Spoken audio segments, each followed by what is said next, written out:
Once again, good morning, my dear beautiful students. On behalf of Vimla Devi Public School Siliari, I welcome you all.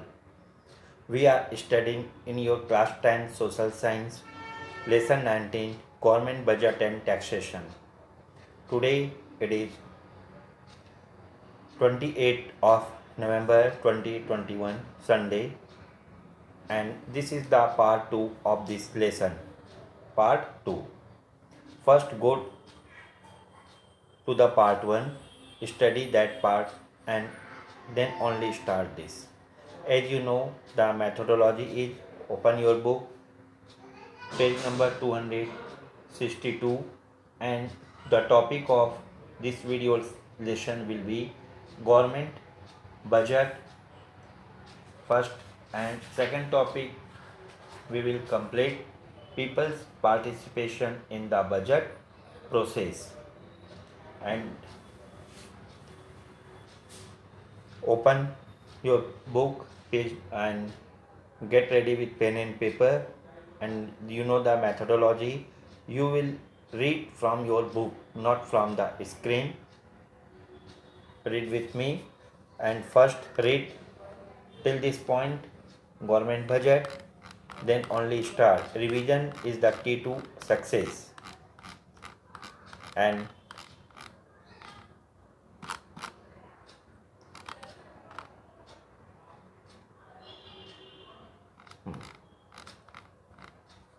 okay, I hope everybody is ready. Let's start. Government budget, सरकारी budget. The government has many responsibilities. सरकार की अनेक जिम्मेदारियां होती है. It has to undertake many activities, some of which we have discussed earlier. उसे कई प्रकार के कार्य करने पड़ते हैं, जिनमें से कुछ की चर्चा हम ऊपर कर चुके हैं. It needs to collect and spend money to do these activities. इन कार्यों को करने के लिए सरकार को पैसे एकत्र करने और फिर खर्च करने की ज़रूरत होती है. The money required to carry out these activities is collected from the people in the form of taxes. इन कार्यों को करने के लिए जितनी धनराशि की आवश्यकता होती है, उसे लोगों से कर या टैक्स के रूप में एकत्र की जाती है. The government levies many different kinds of taxes, which we shall discuss in the section on taxation. सरकार कई तरह से कर लगाती है, जिसकी चर्चा हम इस अध्याय में करेंगे. The tax that the government collects adds to its pool of funds available the revenue. सरकार जो कर वसूल करती है उसे राजस्व कहते हैं. The government needs revenue for its expenditure. सरकार को खर्च करने के लिए राजस्व की जरूरत होती है, यानी revenue. The account of the government's revenue and expenditure is called budget. सरकार के राजस्व और उसके खर्च का पूरा लेखा जोखा बजट कहलाता है. So this is the definition of budget. A budget contains the following details. Budget में निम्न बातों का विवरण होता है. How much money the government plans to spend. सरकार कितना पैसा खर्च करेगी. Details of the amount of money to be given to different departments to cover their expenditure under different heads such as education, food security, defense, etc. अलग अलग विभागों को खर्च करने के लिए कितनी राशि दी जाएगी, इसका विवरण अर्थात शिक्षा, खाद्य सुरक्षा, रक्षा आदि मदों पर कितना खर्च किया जाएगा, इसकी विस्तृत जानकारी होती है. The different taxes to be levied and the amount to be collected under each tax. कौन कौन से कर लगाए जाएंगे और इनसे कुल कितना राजस्व संग्रहित किया जाएगा. It also indicates the changes, if any, made in the rates of different taxes. साथ ही किन किन करों की दर में परिवर्तन किया जाएगा। How much money the government would have to borrow if its expenditure exceeds its revenue. सरकार के खर्च अगर संग्रहित राजस्व से अधिक है तो कितनी राशि उसे उधार लेनी पड़ेगी। The details of the main aspects of the 2016-17 budget of Chhattisgarh state that are given below will help you gain some ideas of what a budget is. अब हम यहाँ 2016-17 के लिए छत्तीसगढ़ सरकार के बजट की मुख्य बातों की जानकारी लेंगे, जिससे यह अनुमान लग सकेगा कि बजट क्या है। Proposed provisions of the Chhattisgarh government budget presented in the Vidhan Sabha. Vidhan Sabha में छत्तीसगढ़ सरकार द्वारा प्रस्तुत बजट में प्रस्तावित प्रावधान, प्रपोज्ड प्रोविजन यानी प्रस्तावित प्रावधान। First, total expenditure for 2016-17 is ₹70,000 crore, which is 6% more than 2015-16। वर्ष 2016-17 में कुल 70,000 करोड़ रुपया खर्च होंगे, जो 2015-16 की तुलना में 6% ज़्यादा है। Total revenue collected during 2016-17 is estimated to be ₹62,000 crore, which is 5% more than in 2015-16। वर्ष 2016-17 में कुल राजस्व 62,000 यानी 62,000 करोड़ रुपया संग्रहित होगा, जो 2015-16 की तुलना में 5% ज़्यादा है।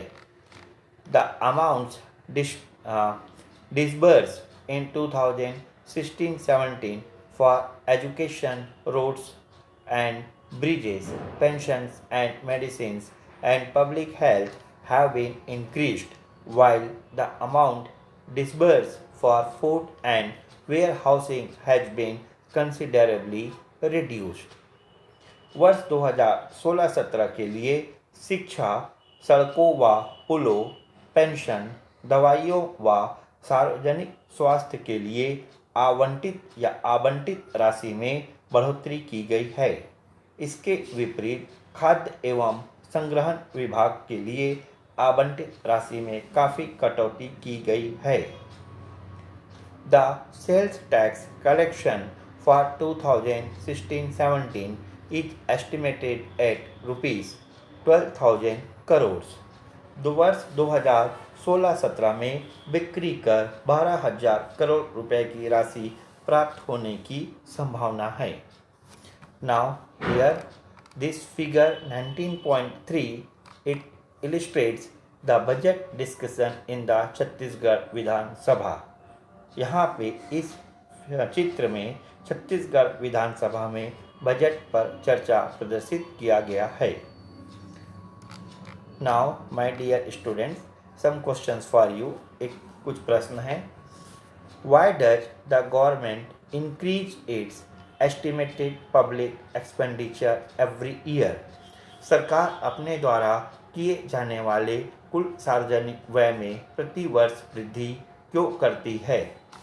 Why did the government increase expenditure in some sectors in its 2016-17 budget while reducing expenditure in some sectors? सरकार द्वारा वर्ष 2000 Why did the government increase expenditure in some sectors in 2016-17 budget while reducing expenditure in some sectors? यानी सरकार द्वारा वर्ष 2016-17 के budget में कुछ क्षेत्रों में वृद्धि एवं कुछ क्षेत्रों में कमी क्यों की गई? इसके क्या कारण हो सकते हैं? Question third, the revenue from sale tax in 2016-17 is estimated at rupees 12,000 crore. What could the government do if the revenue collected is only rupees 6,000 crore? वर्ष 2016-17 में बिक्री कर से 12,000 करोड़ रुपए की राशि प्राप्त होने की संभावना है। यदि यह राशि 6,000 करोड़ रुपया प्राप्त होती है तो सरकार इस परिस्थिति में क्या क्या कर सकती है? Now as usual you write the answer of this questions and we will discuss in the class, and you will get the answers in the PDF form in your WhatsApp group also. Let's go ahead with this lesson. The government prepares and presents the budget, but the Vidhan Sabha plays an important role in approving it. Very important, pay attention. यद्यपि budget सरकार द्वारा तैयार और प्रस्तुत किया जाता है, लेकिन इसे पारित करने में विधानसभा की अहम भूमिका होती है। The constitution of India stipulates that the central budget should be presented to and passed by the parliament. Bharat के संविधान में यह व्यवस्था दी गई है कि केंद्रीय बजट संसद में प्रस्तुत और पारित किया जाएगा। The state budget should be presented to and passed by the respective Vidhan Sabha. राज्यों का बजट संबंधित राज्य की विधानसभा में प्रस्तुत और पारित किया जाएगा। The governments have to get the approval of the parliament और Vidhan Sabha for all taxes and expenditure. साथ ही सभी करों और व्यय की जाने वाली राशि के लिए सरकार को संसद या विधानसभा से स्वीकृति लेनी होगी। Now some questions. Why is it necessary to get the approval of the Vidhan Sabha to pass the budget? यानी बजट पारित करने के लिए विधान मंडलों की मंजूरी क्यों जरूरी है?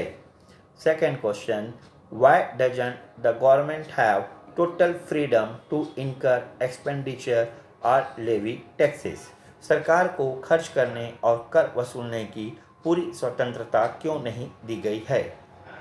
Very important, think over it, write down your answer, right, and we will discuss in the classroom the answer, your answer and the answer, model answer, right, in the classroom.